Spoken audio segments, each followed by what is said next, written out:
Screen के right side में आप लोगों को इमेज दिख रहा होगा, उसके अंदर ध्यान से देखिए तो कुछ मैथमेटिकल कैलकुलेशन करके 2 को 1 के बराबर प्रूफ किया गया है, ठीक? तो उसके बाद नीचे उसमें एक चैलेंज दिया था कि इसमें कौन-सा मैथमेटिकल स्टेप गलत है, ये पकड़ के बताना था। तो ध्यान से आप सेकंड स्टेप देखिए, यहाँ पर लिखा है ए स्क्वायर बराबर AB।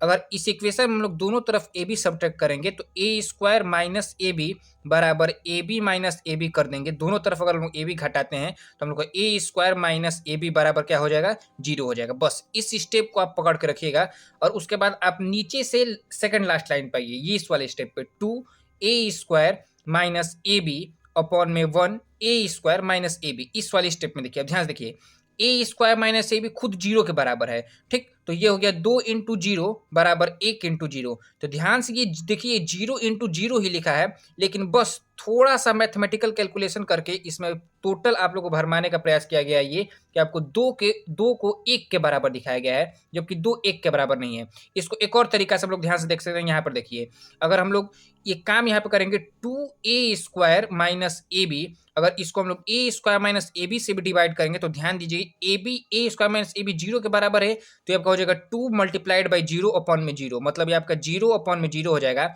और मैथ के अंदर 0 अपॉन में 0 को अनडिटरमाइंड फॉर्म कहा जाता है। इसका कोई आंसर नहीं आता है, इसका आंसर नॉट डिफाइंड आता है, मैथमेटिकली ये डिफाइंड नहीं है। तो यहाँ पर जो ये लास्ट इस वाला स्टेप किया गया है, वो लास्ट सेकंड स्टेप में वो गलती था, इसी स्टेप में गलती हुआ है। और ये गलती हुआ किस वजह से है? तो जो सेकंड स्टेप में ए स्क्वायर बराबर AB जो एज्यूम किए हैं, या फिर जो इस वाले स्टेप की वजह से, सेकंड स्टेप की वजह से आपका लास्ट सेकंड स्टेप गलत हुआ है, जिसकी वजह से पूरा मैथमेटिकल प्रूफ आपका कि 2 1 के बराबर होता है, यहाँ पर ये जाके गलत प्रूफ होता है। तो आज के बाद कभी भी अगर ये गलत तरीका से कोई आपको 2 1 के बराबर प्रूफ करके दिखाए, तो आप यहीं से पकड़ लेंगे कि मैथमेटिक्स के अंदर 0 अपॉन 0 एक अनडिटरमाइंड फॉर्म होता है, इसको आप डिफाइन नहीं कर सकते हैं। इसीलिए जो पूरा मैथमेटिकल प्रूफ आपको दिया गया था, ये गलत प्रूफ था।